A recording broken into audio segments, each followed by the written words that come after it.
तो trade deal वाला जो इशू है सर, ये तो काफी बड़ा इशू है, और हाउस में भी राहुल गांधी ने रेज किया। पेट्रोल का एक इशू है, तेल वहां से खरीदा जाने वाला। इसमें तो कई सारे मसले हैं, लेकिन सरकार की तरफ से अभी जवाब तो आया नहीं है।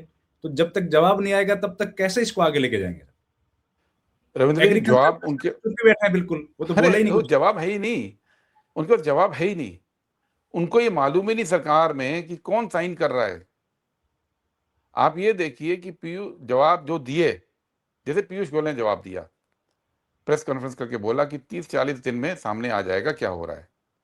दोपहर में प्रेस कॉन्फ्रेंस की शाम को आ गए। और रात को स्टेटमेंट आ गया। यानी वाणिज्य मंत्री जो डील कर रहा था इस मामले से, उसको मालूम नहीं था कि स्टेटमेंट आने वाला है, जबकि अमेरिका में तब रात हो चुकी थी, स्टेटमेंट तैयार हो चुका था। स्टेटमेंट तैयार हो चुका था और इनको मालूम ही नहीं था कि स्टेटमेंट आने वाला है। विदेश मंत्री को मालूम ही नहीं था कि तेल के ऊपर क्या कमिटमेंट कर दिया। एम्बेसडर को मालूम ही नहीं है। तो ये कौन व्यक्ति है जो डील कर रहे हैं? ये कौन सी घोस्ट नेगोशिएशन हो रही है?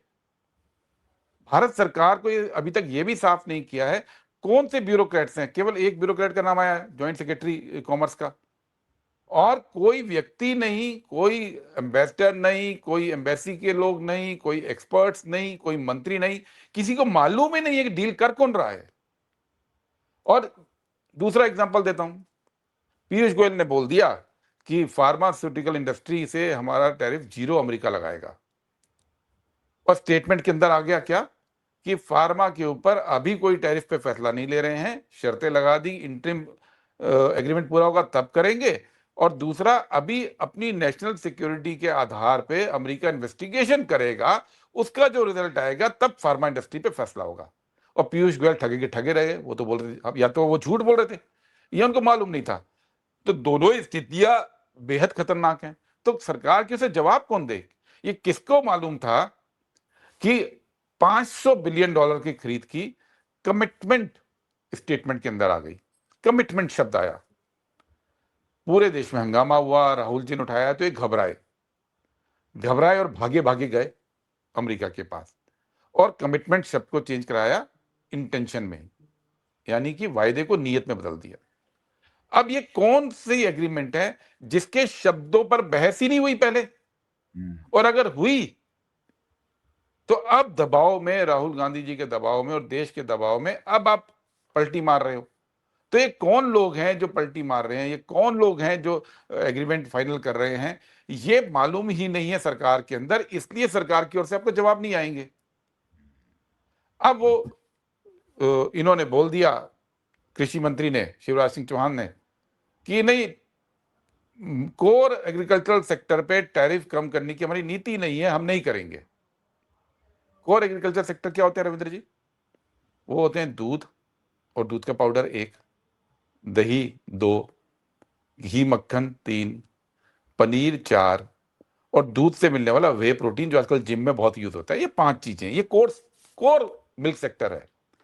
अब कृषि मंत्री ने कह दिया नहीं नहीं, इस पे तो हमने कभी टैरिफ कम करने का किसी देश से वायदा नहीं किया।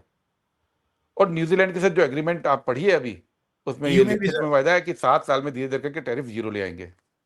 और न्यूजीलैंड जैसा देश, जो छोटा सा देश है, जिसकी कुल आबादी दिल्ली के एक जिले से भी कम है, जो कि कोई अंतरराष्ट्रीय ताकत नहीं है, उस देश के आगे आप टैरिफ को 0 करने पे अगले कुछ सालों के अंदर रोड मैप दे चुके लिख के, तो अमेरिका जैसे बड़े देश के आगे आपने तुरंत 0 करने का या 1 साल में 0 करने का रास्ता नहीं खोल दिया है।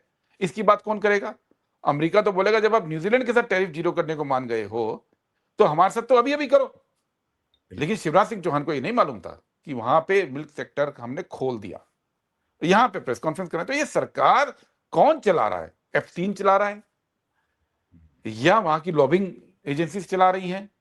ये कौन लोग हैं? ये सवाल है, इसलिए जवाब आपको नहीं मिल रहा है।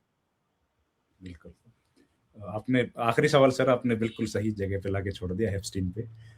एप्स्टीन वाले फाइल पर आप लोग कोई बड़ा आंदोलन करने प्लान कर रहे हैं सर? कि हरदीप पुरी का इस्तीफा कल सदन में मांग रहे थे, बाहर भी प्रोटेस्ट किया सांसदों ने, तो इसको क्या इंटेंसिफाई करेंगे मूवमेंट, इस आंदोलन को सर?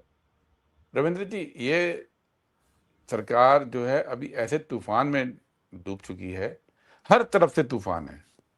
वो ट्रेड डील का तूफान है, वो अपने यहाँ एप्स्टीन का तूफान है, उधर से गैर कानूनी किलिंग का हो रहा है, उधर से एसआईआर का हो रहा है, उधर से मनरेगा का हो रहा है, उधर से अडानी के ऊपर कार्रवाइयां हो रही हैं। अब आप ये नहीं कह सकते कि इस तूफान में हम कौन सी धारा पिक करें, कौन सी नहीं करें। ये सब मिलकर देश देख रहा है।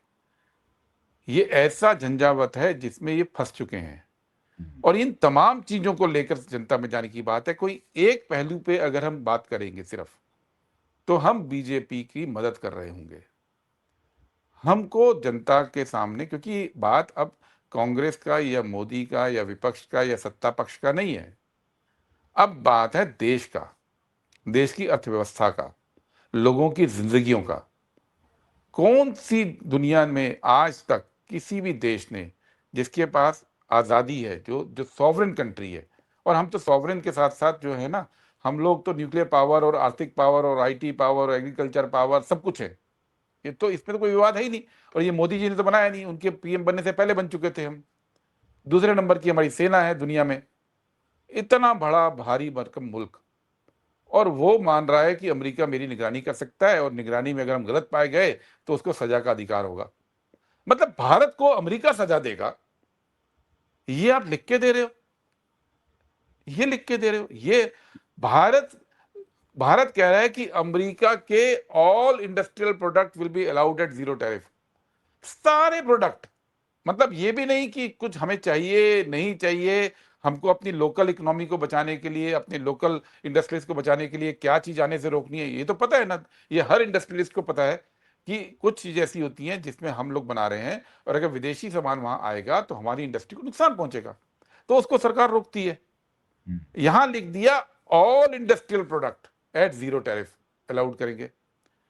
फिर आजाद देश, सॉवरेन कंट्री, उसको अधिकार होता है। अधिकार क्या है कि वो अपनी इकोनॉमी, अपने लोगों को बचाने के लिए, उनकी रोजी रोटी, अपने पर्यावरण को बचाने के लिए कुछ अंकुश लगाते हैं।